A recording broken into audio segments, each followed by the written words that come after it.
Welcome. Today we're going to start a very difficult lesson. Most students struggle with proofs. Proofs are basically just a way to convince someone that what you're saying is true. We're going to talk a little bit about some terminology. We're going to try to make this as quick as possible. But again, you'll want to make sure you pay attention and maybe even take a few notes.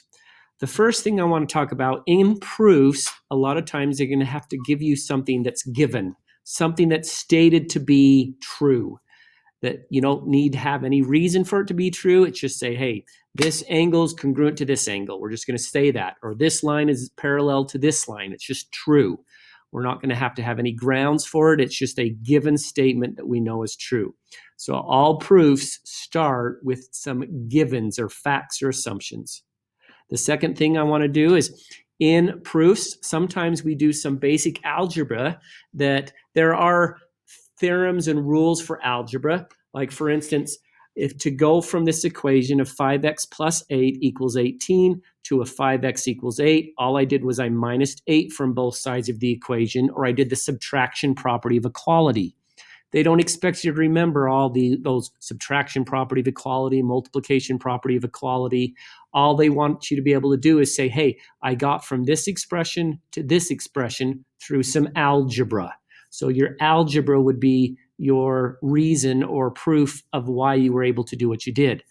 Again, I didn't clarify that in proofs, you will give statements and then you'll give a reason why what you did was correct or true. And algebra is one of those reasons.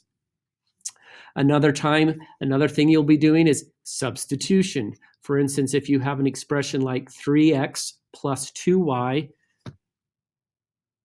equals 10, and you also know that y is equal to b, then you could actually replace or substitute in, instead of a y into this top expression, substitute b in its place. So this bottom equation here is the top equation. It's the same 3x plus 2, but instead of y, I substituted in b equals 10 because that's a process of substitution. So in a proof, sometimes you'll substitute a quantity that's equivalent to another quantity into an expression, and you'd say, I did that through substitution. Now it comes to some new things. The first thing we need to remember is what's called the vertical angle theorem.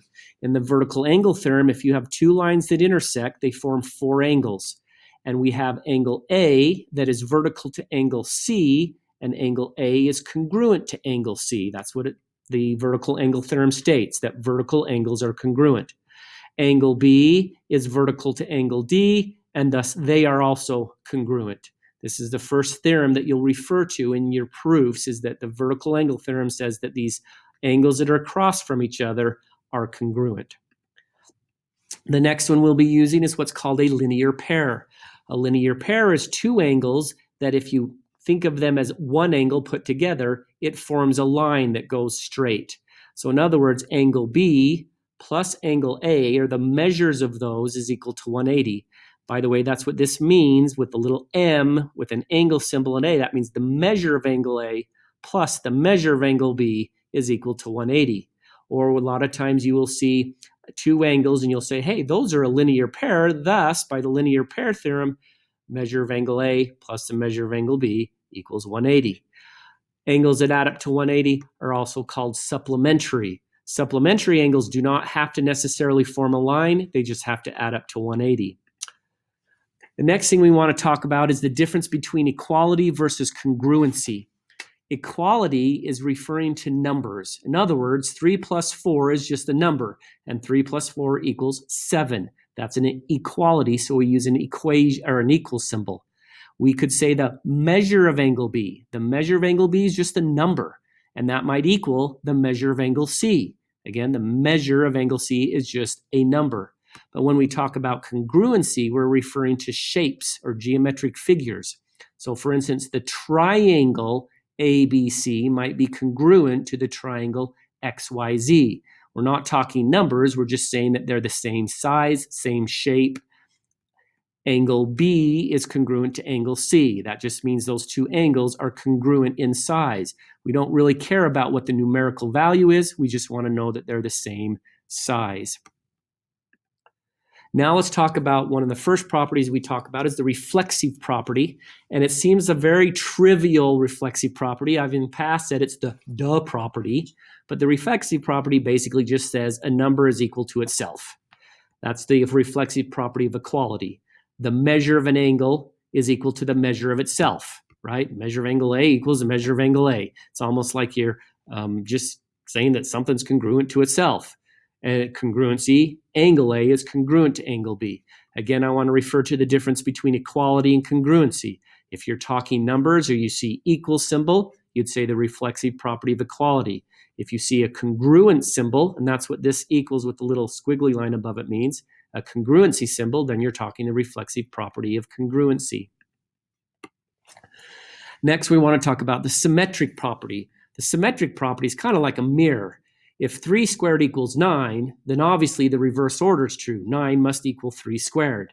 Or if A equals B, then B must equal A. Again, this is equality because we used equal symbols. These are just numbers. We're just not quite sure what they are yet. The symmetric property of congruency just says if angle A is congruent to angle B, then obviously angle B must also be congruent to angle A. It works in the reverse direction. That's called the symmetric property. Then we want to talk about the transitive property. The transitive property basically just states that if x is equal to y and y is equal to z, then x must equal z. In other words, if one first thing is equal to a second thing is equal to a third thing, then the first thing must also be equal to the third thing. Again, these are equalities. We're talking equations, so equal sign, that's the transitive property of equality. The transitive property of congruency just says if angle A is congruent to angle B, or the same size, and angle B is congruent to angle C, the same size, then angle A must also be congruent to angle C. It kind of propagates from one to the next. That's called the transitive property. The last thing we want to talk about is parallel lines and transversals, which we introduced in this last lesson. If you have two lines and the given says that the two lines are parallel, that this line here is parallel to this line, and that's a lot of times what they'll do is they'll put little arrows on them saying those two lines are parallel, or they'll state it as a given. The two lines are parallel. Then we have some corresponding angles. B corresponds to 2, and those corresponding angles are congruent. Corresponding angles are congruent. B is congruent to 2.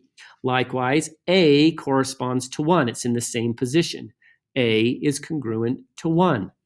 4 corresponds to D. 4 is congruent to D. And 3 corresponds to C. 3 is congruent to C. That's what the corresponding angles postulate states, is that corresponding angles are congruent. Oftentimes we talk of the converse of corresponding angles postulate, which basically says if I don't know these two lines are parallel, they might be, they kind of look like they are, but we're not sure. But we do know this angle here is 70 degrees and this angle here is 70 degrees. Well, those are corresponding angles. They're in the same position. Not only are they corresponding, they're the same measure. If corresponding angles are congruent, then by the converse of the corresponding angle postulate, we can state those two lines are parallel.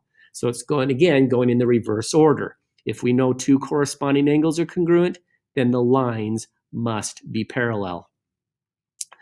Hopefully you won't have any questions, but if you do, please log on during my online class hours and ask me those questions, and I will answer them as best as I can.